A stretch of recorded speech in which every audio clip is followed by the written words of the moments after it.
they still did not meet the 10-day requirement to respond.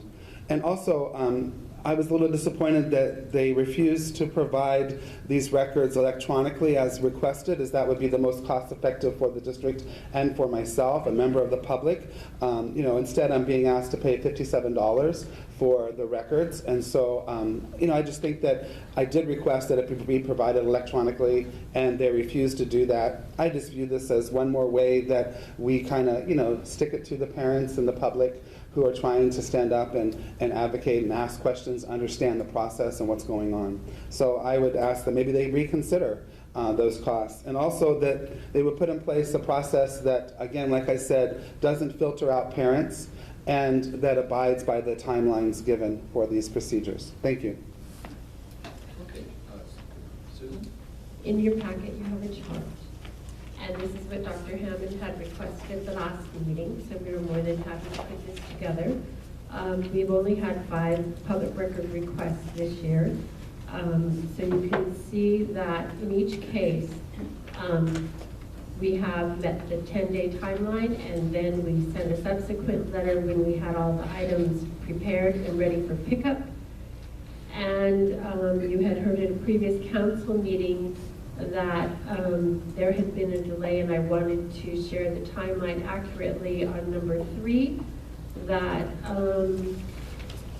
the initial request was made on 10/12. We sent a letter on 10/18. We sent a letter on 10/27. The items were ready for pickup. March 24th, additional items were requested. We provided what we thought was requested. We were informed that the intention was for even more. So we clarified that, sent a letter on 4/17. The items were ready. On your last Superintendents Council meeting, the requester was informed the items were ready. It was stated they did not want them until after the meeting, and then they came back the following Monday on 5/1. The next one just follows the timeline. As to Mr. Palmer's request that he has stated, he shared with us an email that, and actually I see this should be 329, I apologize, that's a typo.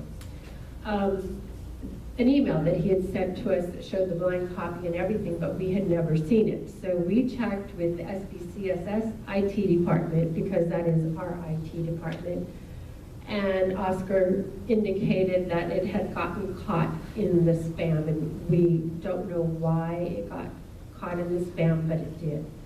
So he released it to us.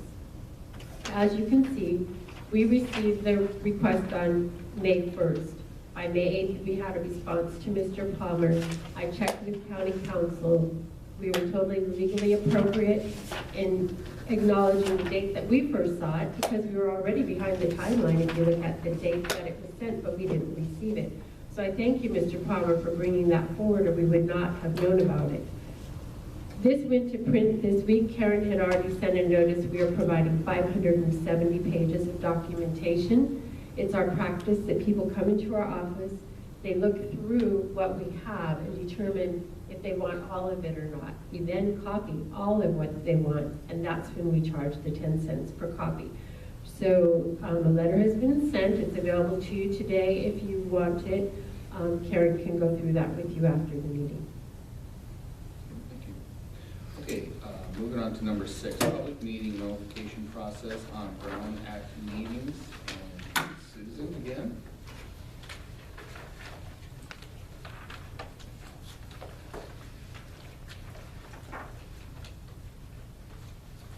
Okay. And so Mr. Palmer had requested about our public meeting notification last time. The county had just changed our website, and attachments were not getting uploaded. So it was a unique situation that did happen one time, and we appreciate you bringing forward that you were unable to get that. If that happens again before a meeting, anybody's welcome to call us, and we can provide an electronic copy directly. Thank you. All right, moving on to section B, the superintendent's business consent items. We do have one public input on this. And Mr. Palmer, if you would like to address item D5 at this time. D5.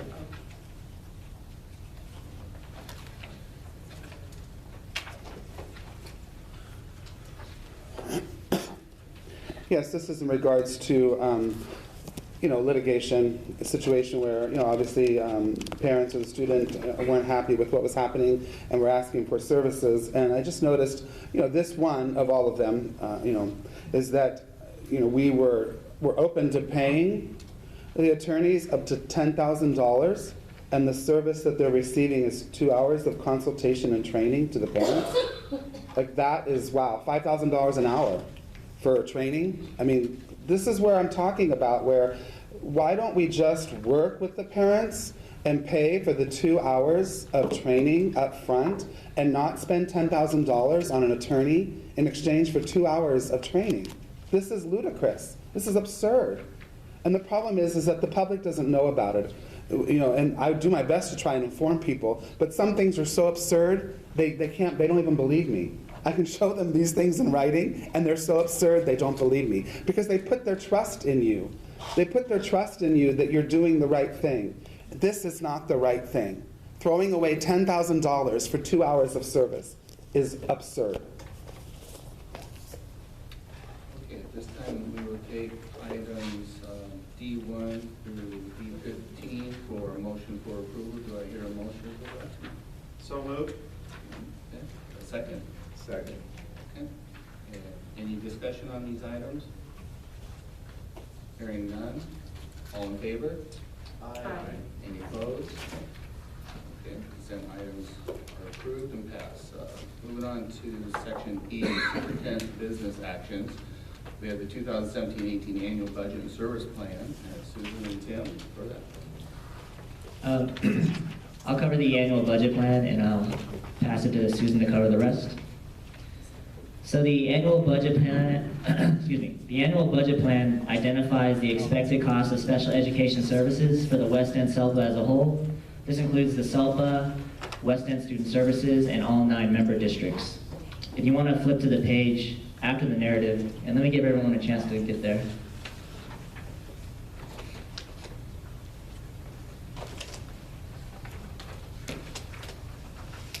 So if you want to flip to the page after the narrative, you can see the actual certification form that County Superintendent Ted Alejandre will sign pending the approval.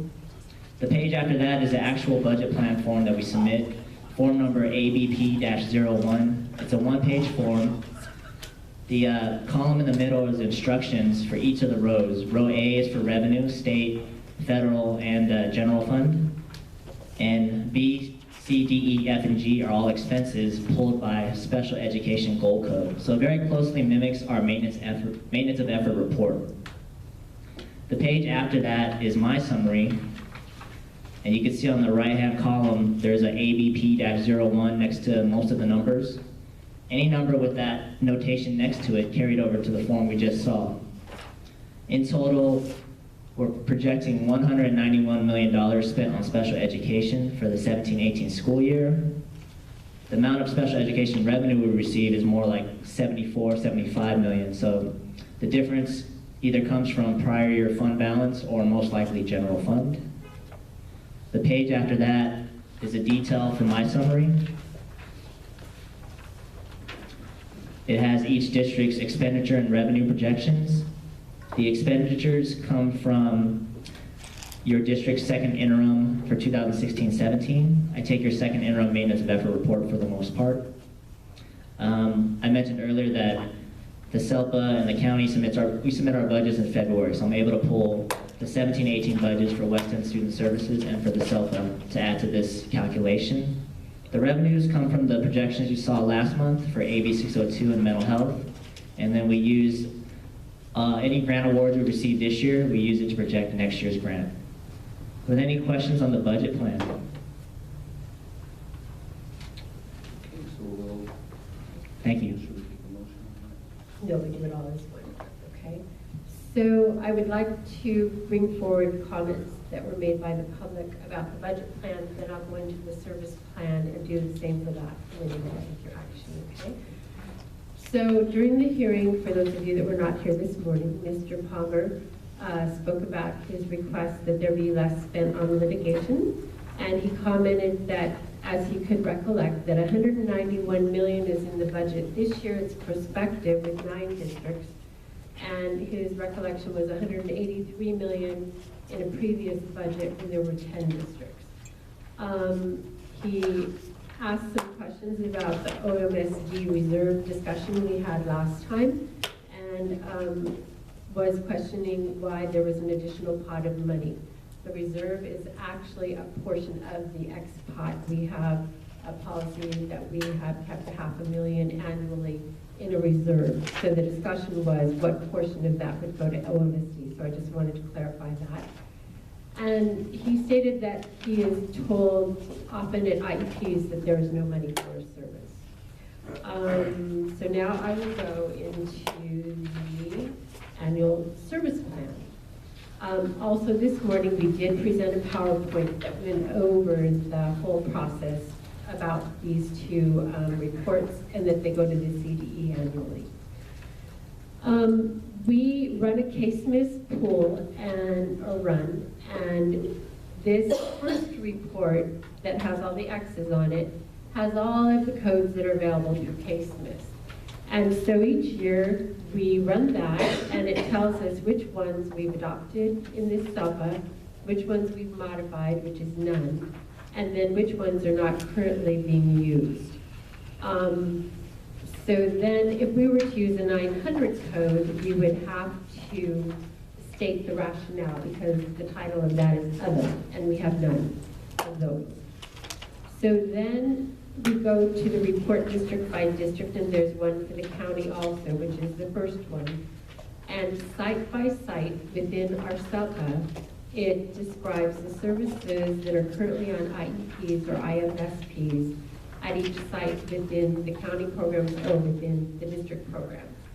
Hector Macias asked a question, why does OMSD show up throughout different sites? And that's because we anticipate you will have students in their programs next year. So we have to capture, just like we do jails. Like if you look at Chafee's for a minute, you will see that on the back page of one of those, page 14 of 38 of this report, you will see we've written in county jail, because that's a requirement too. If we had a student in county jail, we are saying that we would be providing SAI services, because typically if you have a student in jail, that's what you're providing as instructional services. So that is what that looks like. And Martina asked about the 745 reading service code, and the reason that we're not using it, she wanted to know if that was specific to dyslexia, and there is no descriptor on that one, and we are providing for reading through SAI services. So if there are questions, Any further questions? And so this is the item 1.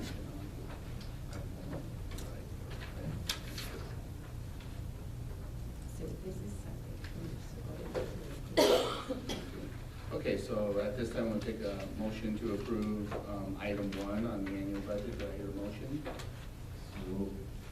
Second? Second. Thank you. All in favor?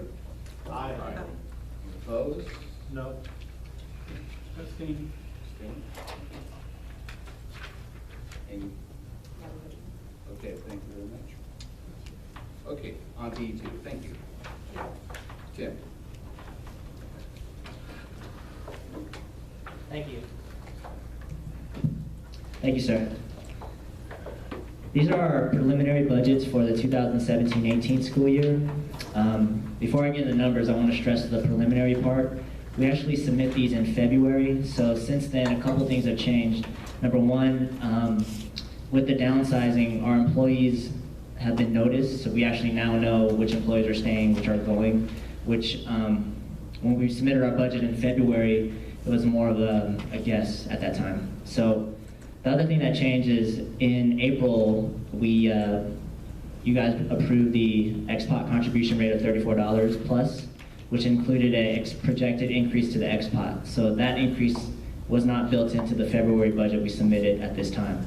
But everything gets redone at the beginning of the next school year around first interim, so everything will be adjusted. So let me get into the numbers. If you want to flip to the first page after the narrative. This first page is for the XPOT. Some of the assumptions we're working with for this upcoming school year are a 2% COLA on salaries, the same STRS and PERS increases that every district is facing now, an inflationary increase to health and welfare of about 10%, and although it doesn't apply to the XPOT, an indirect rate of 8.89%. For next year, what we budgeted in the XPOT was about $9 million. Again, it doesn't include the projected 14% increase. It'll probably look more like $10 million after first interim at the beginning of next year. The only other thing I wanted to mention was with Ontario Montclair leaving and we're expecting to pay them out for their projected XPOT reserve, I tried to add that in manually to get everyone a better idea of how that would work. So if you could see on the 17-18 column, the second number down is a negative $57,000. Again, this is a projection, but that equates to about 19%, which is what their ADA is, compared to the SELPA, of the last number in the 16-17 column. So 19% of that $300,000 on the bottom of the 16-17 column. So to give you an idea how that would work, if we ended up the 16-17 school year with about $300,000, Ontario Montclair will be paid out of about 19% of whatever our ending balance is. So just to give you an idea, once the books close, we'll have a better idea of what the number will be. But I also left the last two numbers on 16-17 and the 17-18 column, the reserve amount. I left that to be determined because at some point next year, we're going to decide if a $500,000 reserve is appropriate for a 9-district SELPA. Any questions on the XPOT before I move on to the next page? Thank you. One more page over. So this is our RSPS budget, better known as our SELPA operating budget. We're usually about $1.8 million. It's based on ADA. With Ontario Montclair leaving next year and taking their ADA with them, our budget's more like $1.4 million. Now, what you see in front of you says $1.6 million. That's because Ted Alejandro and the county were nice enough to make a one-time contribution to pay for one program specialist as we transition from a 10 to a 9-district SELPA. So for this year, we have a $1.6 million budget. The good thing about the RSPS reserve is we don't actually have to adjust it because it's based on 10% of what we're funded at. So with our ADA going down, the reserve will automatically calculate down from $180,000 to about $140,000. So I also projected Ontario Montclair's payout. It's the third number from the top on the 17-18 column. It's a negative $34,000. That one should be pretty close to accurate. The last two budgets, the next page, this is our behavior intervention for service program. It's $3,600 per student. We're estimating only 2 students using it. And then one page after that is our staff development budget. It's based on special ed pupil count. We're normally at $14,000 plus. With Ontario Montclair leaving, we'll be just under $12,000. Any questions on it? Thank you. If there's no questions, can I get a motion to approve the 17-18 self-administrative budget? Second? Second. Any discussion? All in favor? Aye. Any abstaining? Abstain. Any opposed? No. Motion passes. Thank you very much. At this time, we are going to break for recess to close session. Karen, are they going to the supplement? Maybe Karen can escort us to whatever this brunette is. The limo waiting right outside. Thank you.